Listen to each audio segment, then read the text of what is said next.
What's going on, y'all? Welcome back to another episode of Gen Sports Corner. I'm your boy Jen, back with my co-host. Introduce yourself again, sir. Ryan from Ryan Sportscast going on, y'all. Yeah, you know what it is, man. A lot of things going on this week. We're gonna get into it. Big Eagles win on Sunday versus those Jets, and then tough loss for the Raiders to the Washington football team. Very wild game, actually. Very odd score, and then big things happening with the Sixers last night. Embiid stepping up and showing out. Big game, 43 points, 17 rebounds. If I'm 15 rebounds, whatever, 7 assists. Really balled out last night. Got us the dub in overtime in a game that we probably shouldn't have got against the the Hornets. And then big news on the Flyers front with Flyers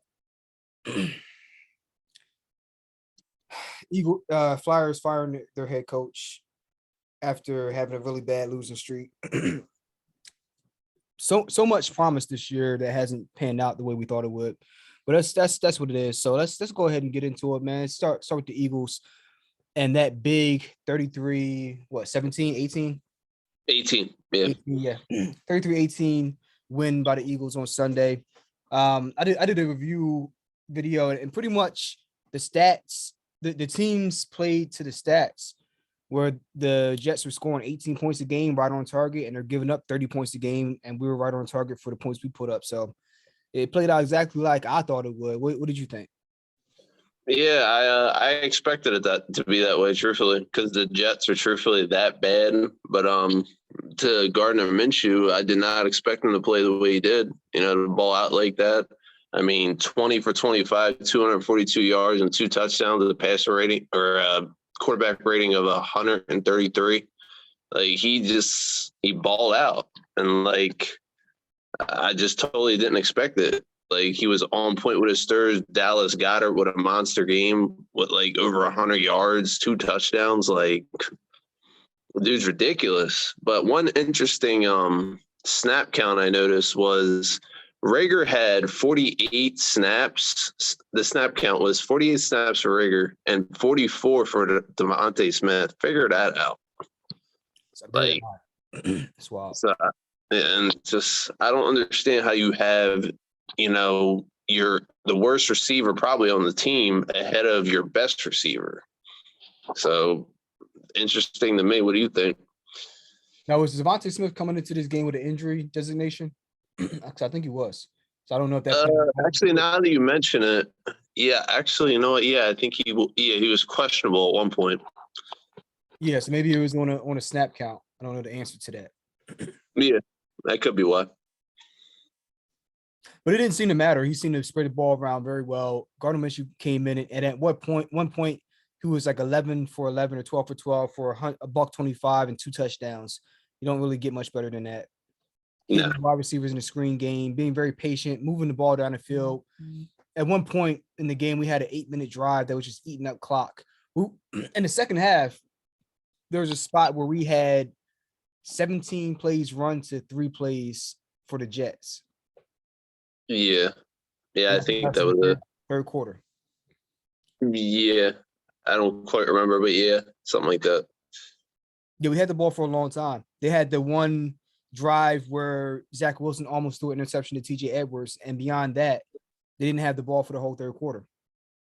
Nah, not at all. And another good thing we saw at this game was Miles Sanders ran the ball effectively. But the one thing I'm very discouraged about with Miles Sanders is this guy can't stay healthy. And it's just irks me, man. Like, he's always getting hurt. Like, that ankle seems to really bother him. Well, maybe he never fully let it heal, and it's just going to be a chronic injury this year. And I don't know if he's at the point where there will always be inflammation at this point, because we're going to week 14. Yeah. So you're not going to have the time to let it heal properly. Maybe his best bet. We don't know what the particulars are, if that's a high ankle sprain still. Right. If there's any structural or ligament damage to that. Yeah.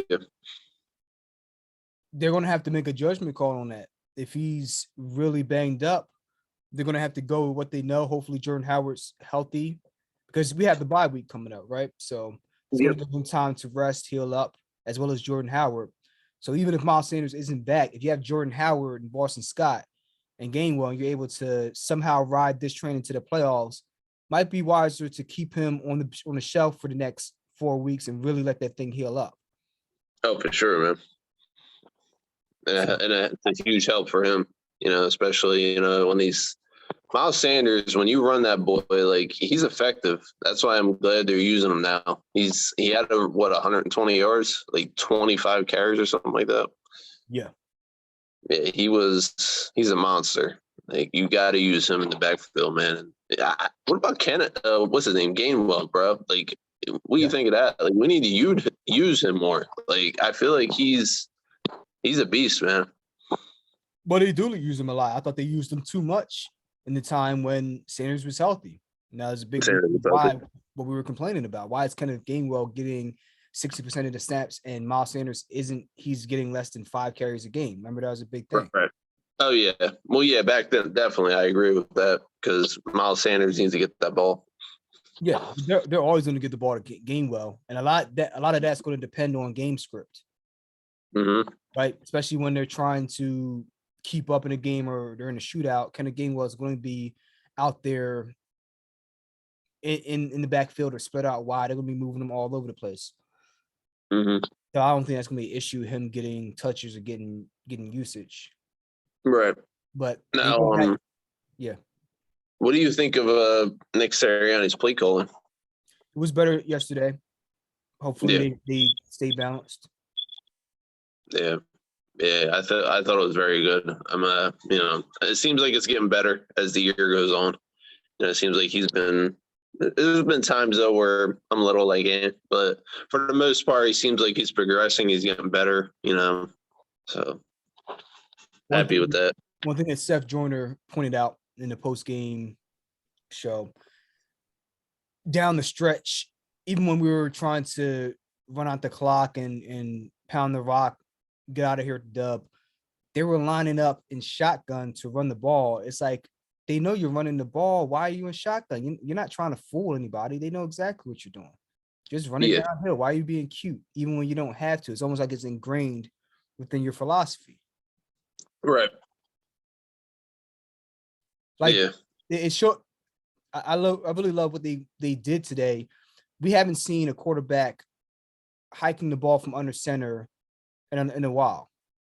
Consistent. Yeah, it was consistent, very consistent. You're putting Gardner Minshew under center. He's handing the ball off. Then he's running play action off of these power run formations.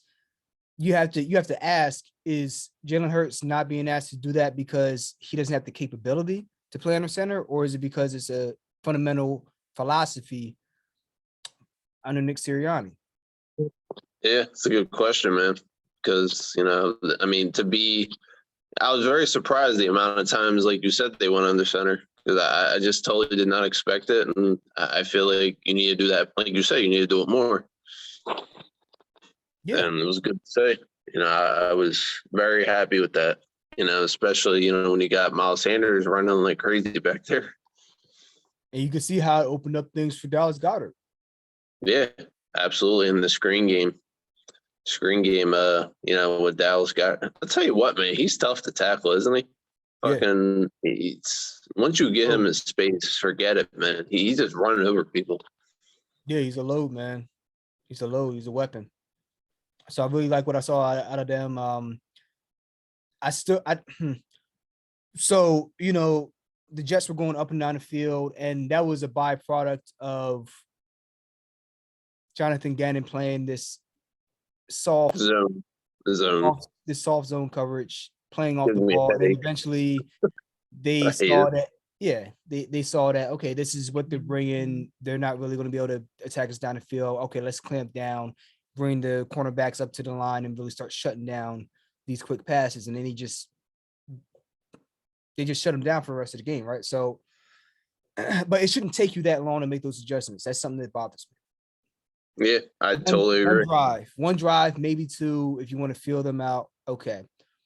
It can't be 3, 4, 5 drives of you just playing this very safe shell coverage. This cover too high safety and with no adjustments, right? He made adjustments, and I think it's because you're going against a very bad team where you don't have to fear of if I make a mistake, we can't recover from this. No, you have to have that mentality. Yes, know your limits, know your personnel, but you have a pretty good secondary. You got good pass rushers. The linebackers leave something to be desired. Okay. However, a general that makes a bad decision is better than a general that makes no decisions. Yeah, agreed. That makes sense. Yeah, no, it does. You might I still totally agree. lose. You might make bad decisions and lose. I'm not denying that, but you will have at least some success. But like they say, scared money doesn't win money. Scared money does Yeah, not make money at all. yeah, You're scared to take chances. You feel like you're gambling anytime that you match up one-on-one and press coverage. You feel like you're taking a chance. Hey, man, it's part of the game. I get it. If you had the yeah. Lions, I understand it. But you look at the Dolphins. The Dolphins, they don't have the best personnel on defense. But guess what? They came out against Lamar Jackson a couple weeks ago, and they're like, look, you're going to beat us on the outside. We're going to see what's what. We know we ain't got an all-star squad back there. Beat us. Yeah. We couldn't do it. But like, what would have happened if they were afraid and sat back in the shell all day? He would have picked them apart and ran around like he was playing in the Sandlot, right? It's easier said than done, but logic would tell you that you can't keep doing the same thing over and over again. Even a bad team is going to make you pay for being predictable. Yeah, luckily we weren't playing a good team. It would have been a lot worse. Yeah. You have to come to the acceptance that you're going to give up. That team's going to get theirs, okay? You have to understand that, right? Mm-hmm. It's like being a boxer and being afraid to get hit. Those things don't correlate. No, it don't. You can't be a winner if you're afraid to get hit. You're so afraid of getting hit that you're restricting your offense to the point where you can't even be effective regardless. Mm-hmm. Guess what's going to happen? You're going to get hit anyway, and you're not going to hit him back. Exactly. So same thing with these Eagles. It's like you're going to play it safe. You're not going to force turnovers. You're not going to get pressure on the quarterback, and you're still going to get ripped apart because you're doing something out of a fear-based mentality. Mm-hmm. Yeah, it's just it's unacceptable. It makes my eyes cringe every time I look at it. Just when I see him backed up, I was like, every time I see him not manned up on their friggin' receivers, I know they're playing that soft ass zone, and it just bothers me and it makes me want to fucking throw my remote at the TV. It drives me crazy. Like, I hate it. And I just know it because as soon as I see the formation, I'm like, come on, man. Like, it's just, and then like you said, the adjustments. You have to make adjustments when you take that long. Like I said, if we're playing a good team, you're gonna pay.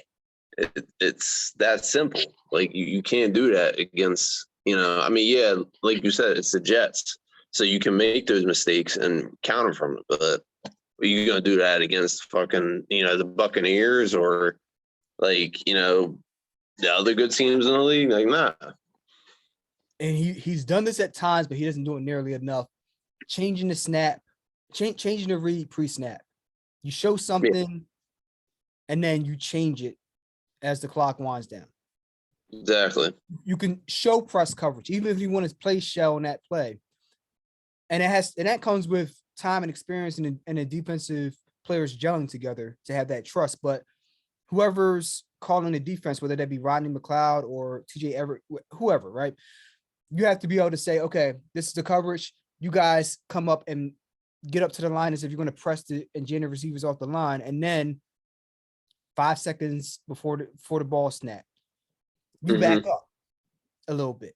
Just to showing a guy a completely different thing. You wait until you come up and show press coverage and wait for him to fake hype the ball, make his adjustments, then you change what you're showing him after he makes his adjustments, because now he has to make another adjustment. And by that point, you might not have enough time on the play clock. That's what great defensive coordinators and great defenses do. Show you something different post-snap than what you're seeing pre-snap. That's something that Nick Fangio did very well. And that's why they really shut down that Cowboys team, because they showed them a lot of different things in the secondary post-snap that Dak was not seeing pre-snap. they had one play, I think I was talking about it in my video, where the Cowboys had trips to the right side of the field, 3 receivers to the right side of the field, and they ran crossers. They had the 2 inside receivers running across the field, right? One, the outside receiver doing the go route, the inside receiver kind of like running like a skinny post in the middle of the field, and then the inside receiver running crosser or some combination of that, right? And wide receiver was coming across the field, and his defender picked him up. And at the snap of the ball, pre-snap, they showed like too high safety, right? Too high safety. It might have been man coverage across board, whatever. And after the snap of the ball, as the ball was about to get snapped, the free safety came down in a robber look. So he showed him a completely different look. He went from showing a 2 high safety to 1 high safety with a robber in the middle of the field. So the guy's like, okay, I'm getting a robber in the middle field. Cool. So the guy's crossing the field.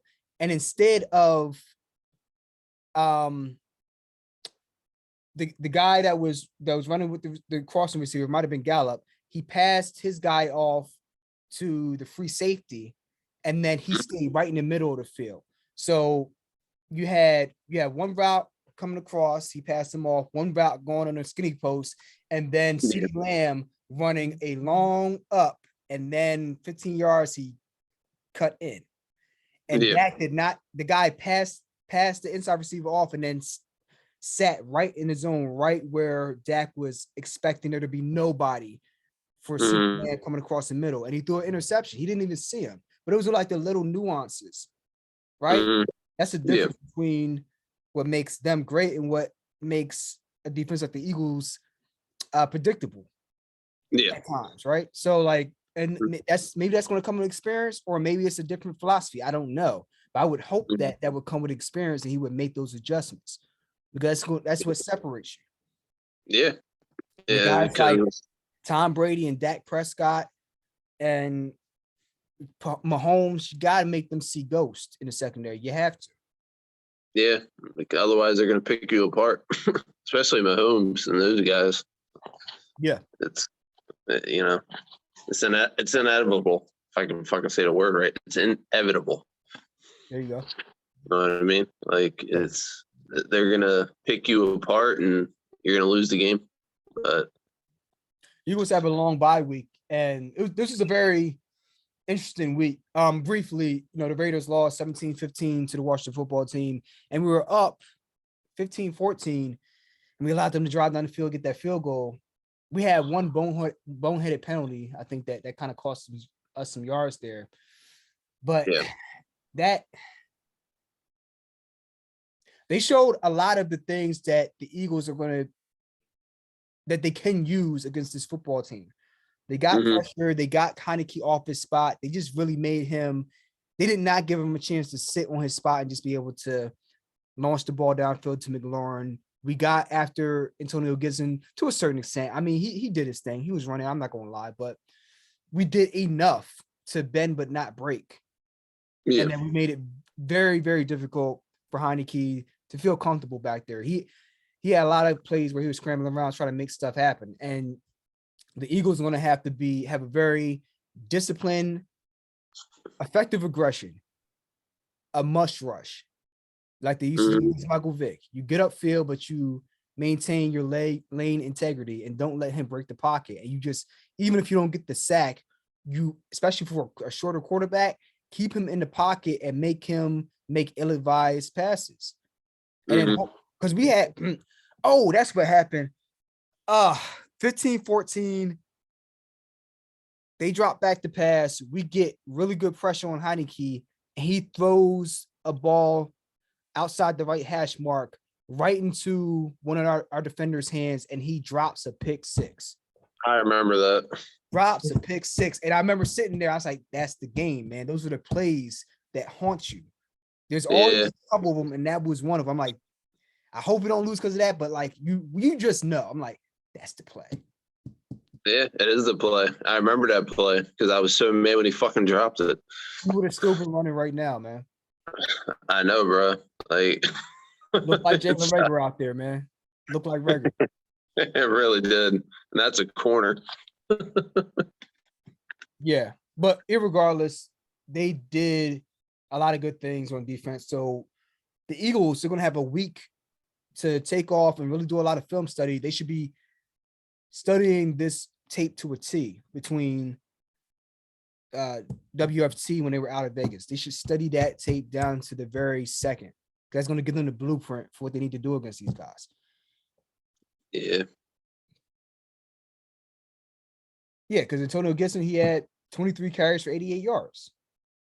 Right. Which is fine. Yeah. I just, are they ever going to fucking get a name, bro?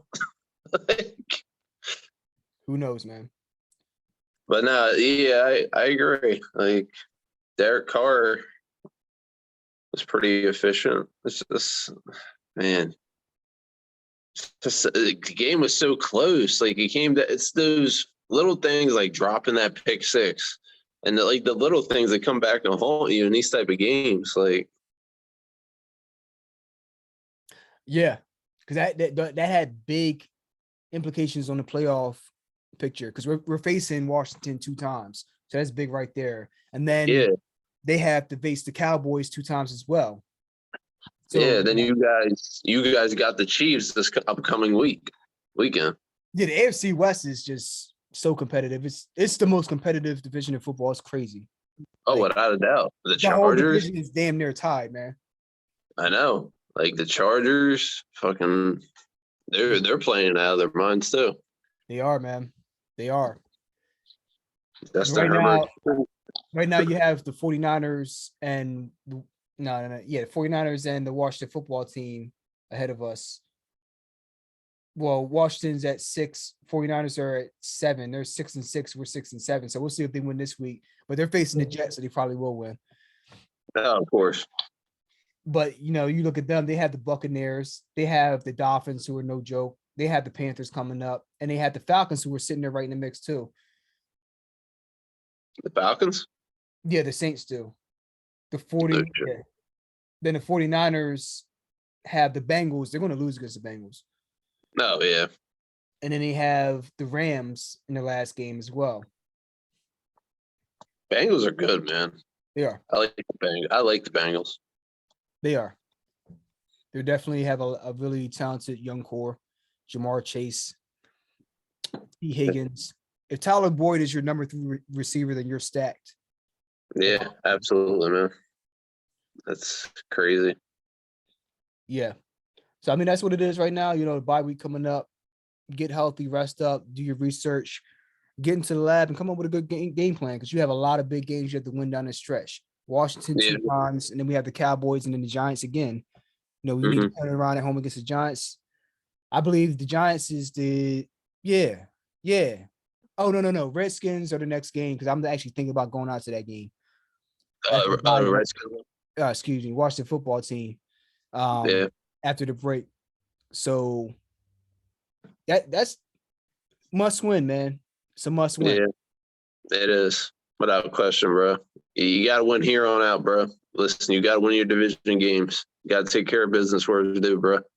So, yeah, there's no getting around that.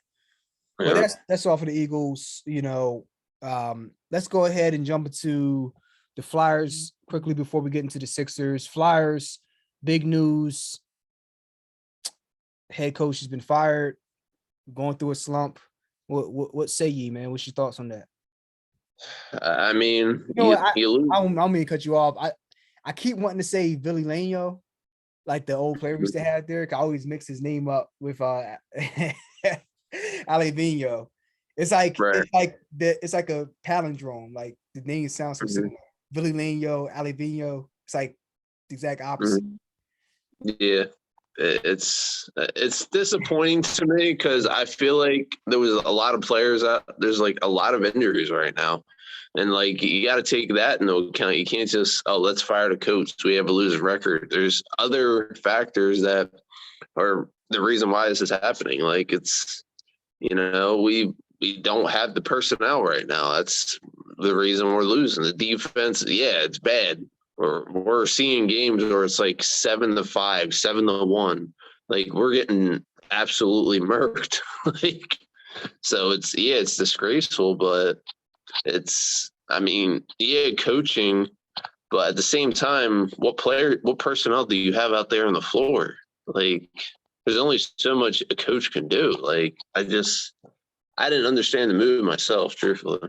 Very rash decision. You had a very young core that underperformed last year. Got rid of a lot of pieces in the offseason. Voracek gone. Wayne Simmons was traded last year or the year before last. Yeah. Then you had Ghost that got traded. So you got some new defensive men coming in. Oh, you traded Nolan Patrick as well. So you have a completely different squad, right? You wanted to improve defense, and this team is. Do you think they're young? Do you think they're underperforming because of youth? Do you think that they're where do you think their ceilings at? I think they're underperforming, truthfully. And I think that I think they still need to get better, truthfully. And I also, like I said, I also think it's due to injuries. The reason, well, as far as they go, they're underperforming, I think. But the huge reason why these losses are coming in is due to it's the personnel and the youth of this team as well. Yeah. I mean, hey, maybe it is due to coaching. I mean, you got to coach that up, the defense. So maybe I can understand a sense why it was fired, but at the same time, the personnel you have, you know what I mean? Like, I don't know, man. I haven't been watching enough to judge. Sorry to keep cutting you off. No, you're good. You're good. You're giving me a lot of insight because I haven't watched them in a while either. But obviously, some of the flaws with youth were apparent there. Carter Hart was getting up some goals, and that was back when I was looking in early October, mid October. But the defense in front of them, like silly turnovers. Last game, I remember there was at least 2 to 3 boneheaded turnovers in our zone, and it's not a one-off thing. It's consistent. You can't have those mental mistakes. So a certain amount has to be on the players, maybe some youth there, but at a certain point, you have to look at the coach as well. Are you holding guys accountable? Are you cutting their ice time, saying like, "Hey, man, I'm not mad at you. You're just not going on the ice." Right. Yeah. Where do you draw the line at there? Yeah, you have to look at that too. It's I just don't. It's frustrating to me because I had a lot of hopes for this year. They came out the gate really strong, and then they tailed off. Yeah, that's why. Like once all those injuries started happening, that's when they went downhill. Yeah. So you kind of have to question: was it the coach? So it's my theory on it. Like I don't know, man. It's like I said, it's frustrating because it's like you have these Philly teams that you're hopeful for, and it goes down the drain for you, man. Like frustrating. Yeah, I mean, we'll talk more about it in the upcoming episodes, but let's get on to a more positive note. 76ers, big win last night over the Charlotte Hornets. 127-124 in OT. Embiid, 43 points, 15 plus rebounds, 7 assists, balling out. He's saying I'm not even 100% yet. Tobias Harris, 21 points, 11 rebounds. I love the win, man. What you think? Embiid, talk about carrying a team on your back. Dude, he balled the fuck out, bro. He just it just shows you like this dude is a monster. Like he just 43 points and how many rebounds? Like 17 or might have been 15. 15, something like 17. 15 or 17. Like, I can't remember, but yeah. It's just ridiculous, man. But Steph Curry, I didn't see much of the game, but hell of a win, man. Just I didn't think we had that one, but kudos to them, man. Yeah, they got it done. So he's showing he can put the team on his back, and there's been a lot of trade rumors involving Damian Lillard out there in Portland. There's a lot of rumors saying that he wants to leave. There are rumors saying that he doesn't want to leave. He wants to stay. One story that I saw mentioned him being interested in Ben Simmons playing there, and then Ben Simmons liking the tweet. Yeah, I actually did see that. Yeah. And look, if it came down to it, and you're trading him, if you get something that's doable for both sides, go ahead and bring CJ McCollum over here Yeah, and pair him with Embiid. he's a player, man. I like him. Yeah. So there's a lot going on there. We don't know what's going on with Ben Simmons from day to day, but we'll see. I mean, he really needs to think about what his end goal is and how he's going to get there, because he's not helping himself with his current game plan. Right. Yeah, it's I don't know. It's still. Do you still notice like he can be like I don't know, like not as prepared, like out of shape in these certain games. Like you think he still has that? Who? Ben, not Ben. I'm sorry, Joel. Like he seems sloppy at times. Like he said he still wasn't 100% from COVID. Yeah. But he scored 43 fucking points. He's telling us, "Oh, I'm not 100% from COVID, but I just scored 43 points, carried team went back and won a fucking game against Charlotte Hornets. But you're not 100% from COVID." Okay, Ben. Okay, Joel. Maybe, But who no, knows? But, he's just that much of a beast, so it doesn't really surprise me. But he might not be 100%, you know? yeah, I could see that, man. You know, he had it real bad. So, Yeah, he had it tough. He's vaccinated too. yeah, you know, to my point, we were talking about this. That's why, look, everybody out there, you know, be safe. But this is not the flu. This is not, you know, other thing, the common cold. You don't know what you're going to get, like a box of chocolates. Yeah. Wise words, right? Yeah. So, you know, be vigilant and be mindful. Yeah. But he seems like he's in pretty decent shape from the way he's performing. Yeah, right now, bro. Yeah, Yeah, he played a hell of a game. he did, man. And then yeah, so great things with that. So hopefully they can keep that up. It's really not about being the number one seed, as we saw last year. The Bucks weren't the number one seed, and they were able to go all the way. Oh yeah. Behind us and what? Brooklyn Nets were number two. Yeah. Nets for number 2, yeah. Yeah. So we just have to be in that running. I'm really more concerned about us gelling together and forming an identity, because, and then possibly getting a piece at the trade deadline.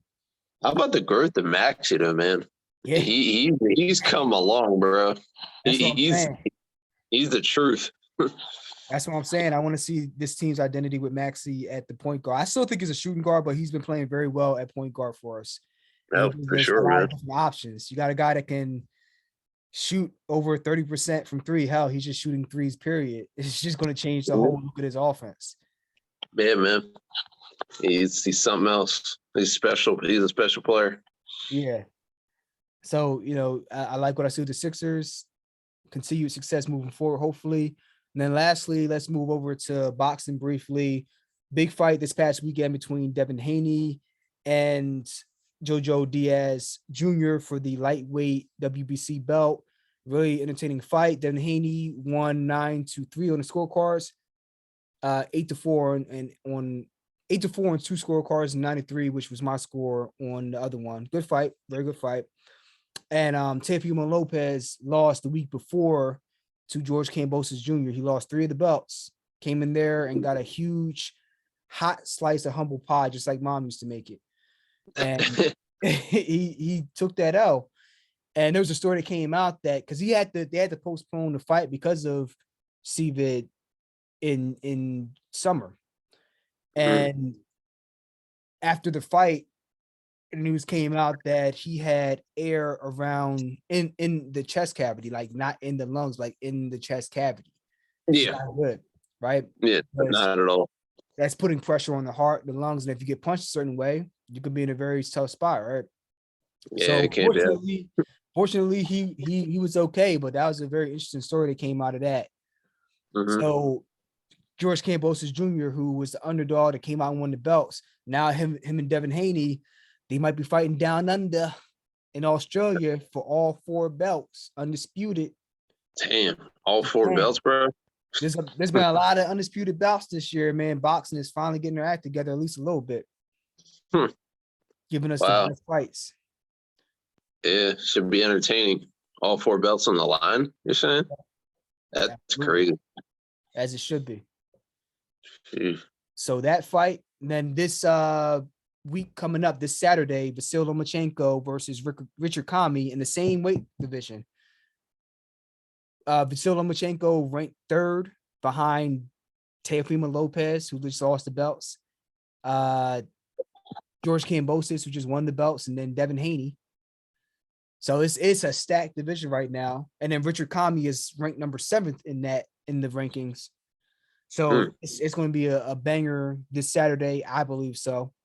And then there was a fight this past weekend between Tank Davis and damn, I can't remember his name for the life of me, man. He's a pit bull. He's a pit bull, man. He's a pit bull. It's a Hispanic fellow, man. Really, really good fighter, man. And I didn't see the fight. I saw some highlights, but word on the street was that it should have been a draw. This guy gave Tank Davis a lot more than he bargained for. Right. And Tank don't want to give him a rematch. So he didn't seem like he had a lot of fun. He didn't seem very enthusiastic to want to run that shit back. Yeah. Right. Because Tank, the way some of the highlights I was saying, he's really good. Don't get me wrong, but like against Lomachenko or Kambosos or Devin Haney will walk right through Tank. Walk right through him, man. You gotta be sharper than that, my G. The power is real, but it ain't gonna be enough. You gonna walk right through you, dude. You're gonna chip you up. You better fit the defense. Yeah. Yeah, so a lot of big fights that are happening down the stretch here, and I have to keep my eye out for UFC. I haven't paid attention to it all crazy. I know there was the one with Usman and Covington a couple of weeks ago. Beyond that, I haven't heard of any big ones coming up. I know Nunes just had one too.